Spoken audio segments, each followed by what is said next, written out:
So that's the dining room there. Coventry couple, Brian and Andrew, hope to club together with friends Pete and Lesley to build their dream holiday home with a view in Crete. But it's been a roller coaster ride of a week for Brian and the team.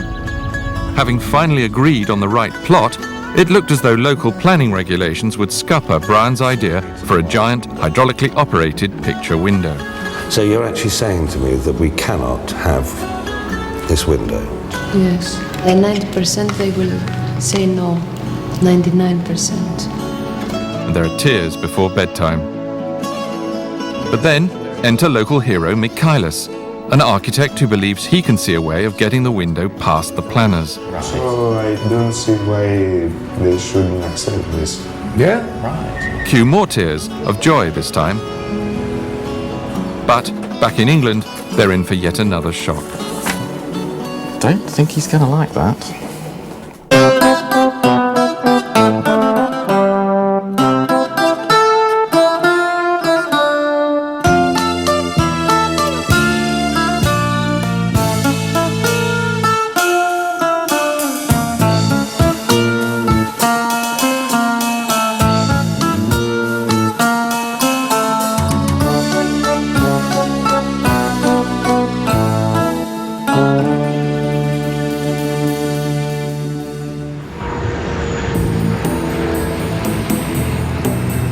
So, it's back to work now for Andrew and Brian. If you go by the desk, I'll go around and deal with it. And after the excitement of their trip to Crete and the locating of such a perfect plot for their holiday home, they're finding it hard to return to the routine of their day-to-day lives. Now, what is the problem? The problem is that it's too technical Yeah. for me at my age now. Right. Back to the drudgery, back to reality, I suppose. I mean, that's the thing. You're up there on top of everything, and then suddenly you come back, customers worrying about trivia, really, but big to them, and I have to get back into that mode. I sort of actually want to be out there, but I can't. Well, it's all quite anticlimax, really. Having found the plot, it's just a question of wanting to get on with it and, you know, get the thing moving and built, really. And it's back to sort of putting people on airplanes, and I want to be on the airplane instead, so it's quite depressing. But one thing that Andrew is looking forward to is the imminent arrival of initial plans of the house layout and plot from Mikhailis, the architect. It's quite an anxious wait. We have to keep checking emails every day to see if anything's come through, because we're desperate to see it now. But that's really the agonising wait we've got now, because until we get that, we want to see it on the plot and see that it's the right decision we've made and it's the right thing. Then, of course, we've got the problem with finding somebody to do Ryan's window. I've been on the phone since we got home.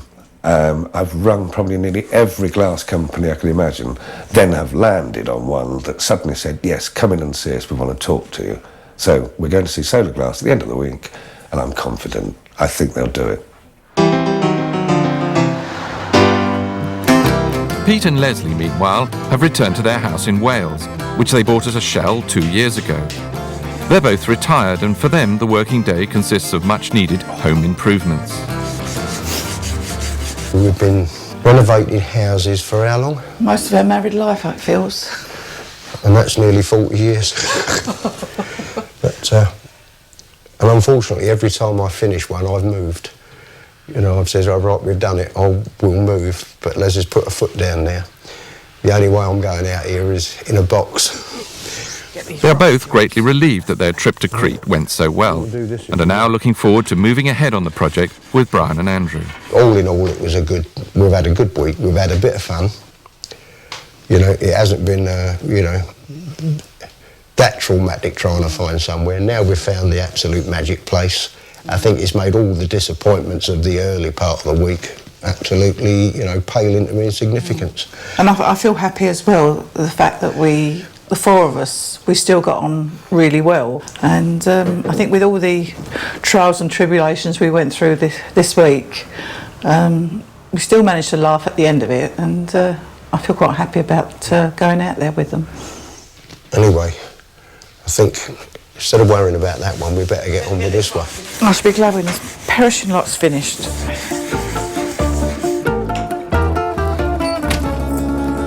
back in Coventry, and Brian and Andrew have an appointment with a specialist glazing company based on the outskirts of the city. The purpose of today's meeting is to discuss the feasibility of Brian's window idea. But Andrew is keen to raise the delicate question of just how much Brian's vision might cost them.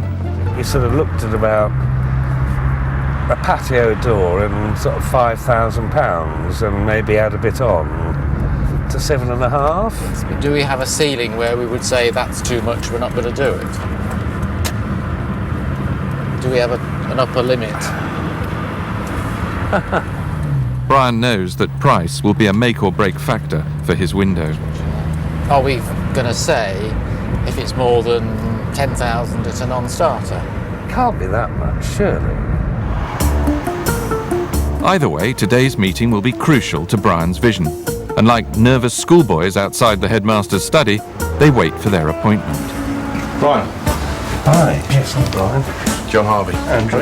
Andrew, pleased to meet you. Nice to meet you. Go and have a talk. John is business manager at Solar Glass and was intrigued when Brian first rang the company and broached the idea of his window.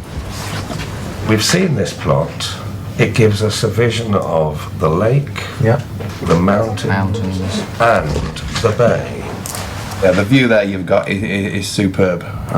If it comes off, if it works, then it'll look superb. Well, you can think of it as a big proscenium arch in the cinema, and the screen opens up, and So the intention would be to have your vision wall Disappear. vanish into the floor. what do you call it?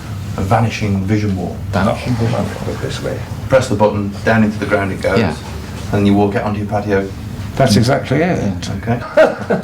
Once the meeting begins, Brian's confidence grows, and it's quickly apparent that there are all sorts of technical considerations to having a window of such enormous dimension. What I don't want is for when the window is up, Yes. for it to appear to be black. You know, you see some windows that's obviously Tinted. Don't want that, because that's going to intrude.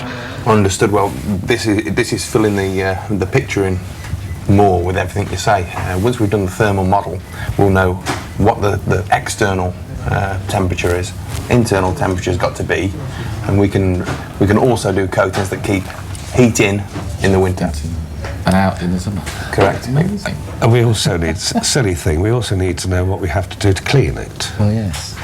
Well, there's a number of options. There's one mop bucket and squeegee. But, Something less strenuous. Right, we've just launched a product to the market.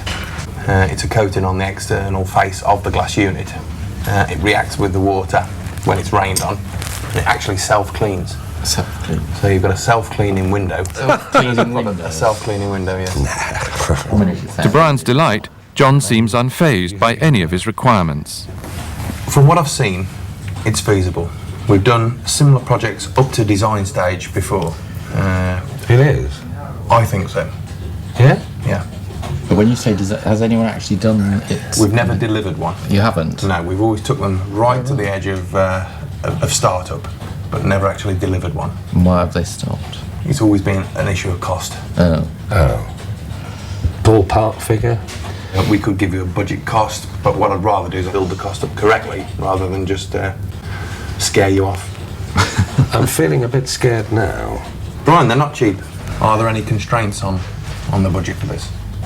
Yes. Yes, of course there are. Have you a budget? No. It's an idea, it's a vision. You're frightening me, because I don't want to end up with a big picture window on a Wendy house. So Brian and Andrew can do nothing but await John's budget total. And now that the dream looks like becoming a reality, each couple must decide how they will fund their £50,000 share of the estimated cost of their holiday home. The big problem is we don't have £50,000, so the only way this is going to work is if we raise money against this house. We've got the mortgage down to a reasonable level. And rather than just have all the money tied up surrounding us, we're going to use that really to provide this. But I think we want it to work for us. Yeah.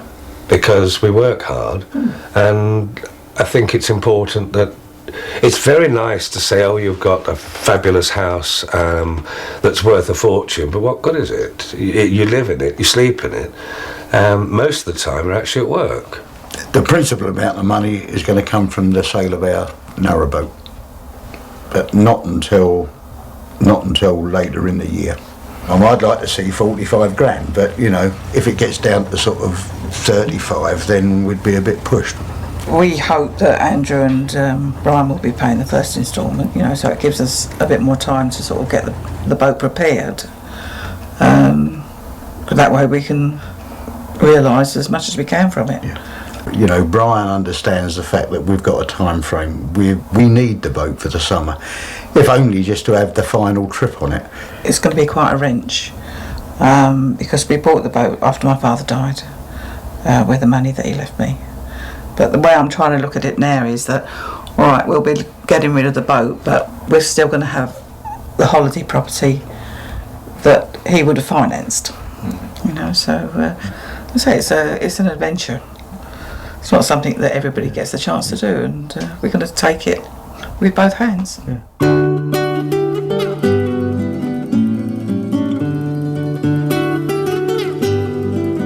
But the total cost of building their house on the plot they've all chosen was quoted by Douglas, the developer, at £140,000. So, in order to bring this down, Douglas has told them he'll have to trim off a section of the plot. What we're actually waiting for now is Douglas will get Michaelis to draw up the plans showing the reduced size of the plot, so we'll know how much we're actually going to lose and also how everything fits onto the plot. But it certainly seemed to think that the design would fit on the plot. But until we actually see it in colour, black and white, whatever you want to say, we're not going to know whether it's made it too small or not. Right, but the one thing we don't want is to be boxed in. No. Brian's parents live just down the road and enjoy a very close relationship with him. In fact, Tom and Joan, now in their 80s, have always prided themselves on being not just mother and father to their son and 2 daughters, but best friends too. And Brian knows that they're nervous he might be overstretching himself with the building of the house in Crete. So for him, it's vital that he gets parental approval for the project. Yeah. Is it quiet? You know, you don't want... It's not near this rowdy area, is it? Well, there's a taverna fairly close by. Yes. But that shouldn't be too bad. No, it's in a quiet area of Georgiopoli where we've been before. It looks beautiful there. Dad, what do you reckon? Like most parents, their views are a little more practical than Brian would like. I would think you need some exercise to prepare you for it, though. If it's 1,000 feet up, you've got to think of people climbing up there, which means they've got to be healthy. Not necessarily the type that will just lay on the beach, unless you provide a buggy or something of that sort to get down to it. We might do that for me as well. Well, you might need it. But for a holiday home, you couldn't wish for anything better, could they? The views are perfect. It's a beautiful area. Spend time. So it seems that Brian has the vital thumbs up from his parents.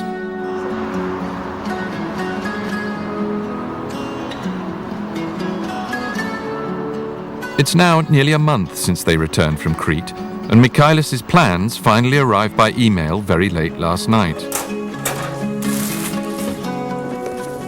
Brian hasn't seen them yet, but Andrew was on late shift at the airport and couldn't resist looking them over when he arrived home at 2 o'clock in the morning. He's now printing them out for Brian to see over a late breakfast, but there's clearly some kind of problem brewing. I don't think he's going to like that. I'm not sure I do either, actually, but he's definitely not going to like that.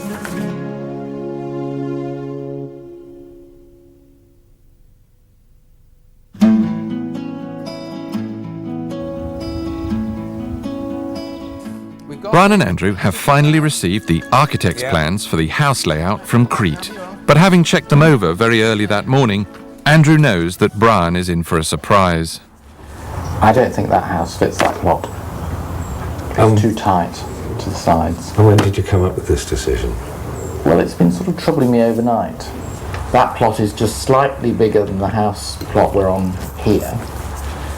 And the square meterage of that house is virtually the same as this house as well. They're caught in a catch-22 situation. Because if they increase the plot size, it'll put the cost out of their range again. But Andrew's noticed yet another problem. But the other concern I've got is we're on this little wedge at the end of these group of 3 plots. On that front strip there, that's what he's going to build. He's putting these 4 blocks, 2 of which are semis, so there's 6 houses, in effect, on that strip there. So what you're saying is we're going to be wedged in, and it's going to be no different to Coventry? No. So why on earth didn't we talk about this earlier? So there's just something not quite right with it. But there's something else I want you to think about. And there's yet another problem that's been troubling Andrew. He's worried that they may have been too hasty in their choice of the location. That's your view of the lake, of Joplin in the distance and the sea. And I still don't think that that view there, that is not what we said last year either. The view we liked last year, that fell in love with. That was the view that we fell in love with. Was that view? Or that type of view. Well, then it's buggered. So it's not that one. That house. Well, what I'm pissed off about is the fact that you're bloody right. It means we've got to go back. We've got to go back to Crete. And well before we were planning on going. The architect's plans have opened a can of worms for Brian and Andrew. First, they've realised that their plot could be too tight. And second, they may be part of a dense housing development. On top of this, they're even having second thoughts about the all-important view. They've now decided that the vista over the lake is worlds away from the Mediterranean view they had originally fallen for. But Pete and Lesley know nothing of this yet. And so Brian emails them a copy of Michaelis's plans before calling to bring them up to speed on the way that he and Andrew are feeling. Right, we've got it. You have? Yep, I quite like it. I don't. Oh, why? It's too tight. What do you mean it's too tight? Yeah, well, look at either side of the parameters there. Forget the front with that pole. It's too tight. Look, if I'm really straightforward with you, we came back with light rose-coloured glasses, thought that site was absolutely wonderful because it looked over the lake. It could have been anywhere in England, and that's not what we went out for. We wanted to actually look over the Med. Yeah, well, okay, I can't say that I'm entirely agree with you. I'm a bit disappointed that we're not going to go for the, what to me was a magic place, and it was near to everywhere. But if you feel like that, obviously we've all got to be happy on this one. We have. So I think then, Brian, obviously what we've got to do, we've got to get our heads together another We have. You let us know when, and then we'll make ourselves available to come up to Coventry. Okay, right. Bye. Yeah, bye. Well, how are you feeling about it? Well, I think in a word, pissed off, because I thought we'd found Shangri-La, and now I can't really see where he's saying it's too tight. There looks to me more than adequate room for a holiday place. To us. Oh dear, and it was all going so well. At the end of their trip to Crete, all 4 seemed delighted with their choice. But now there's a threat that these new divisions may tear the team apart. This project can't be compromised. You might just pack up and go home. I don't really, want to sort of finish up where we've got a rain brine in quite violently. Because I think what would happen, I think Les and I would have, just throw our arms up and say, well, all right, then go ahead on your own.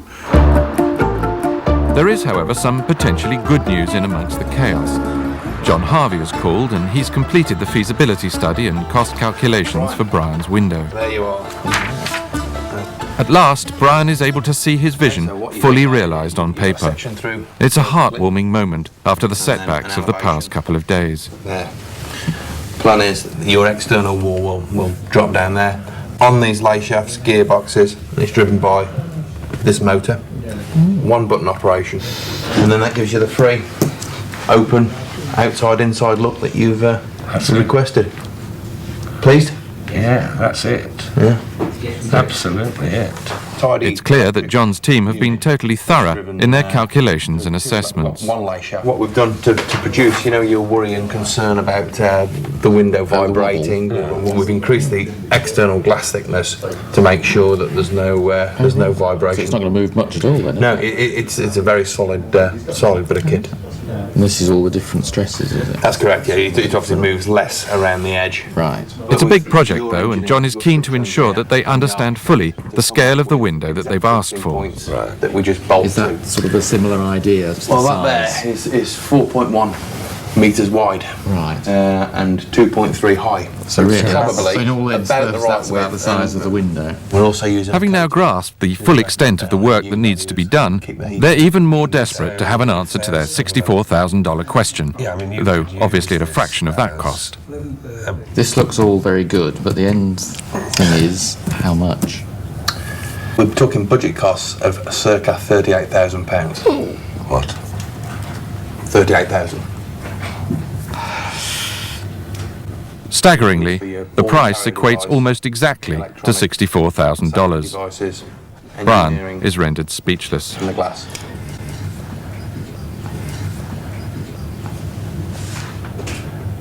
You're not saying anything. No. That is 38 grand. 38,000.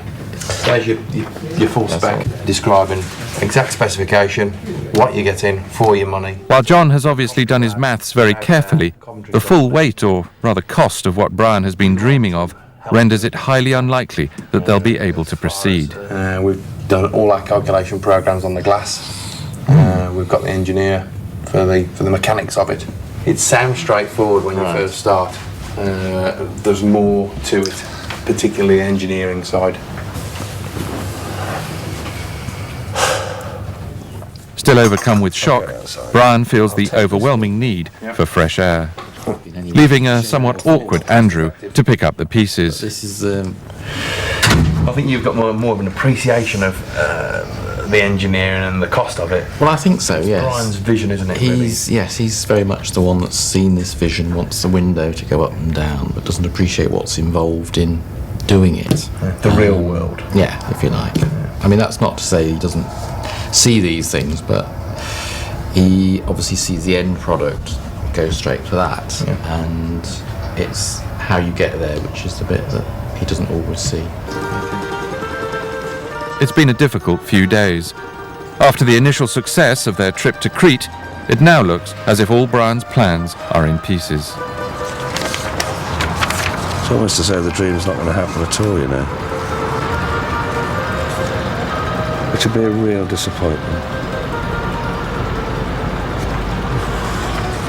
It really will.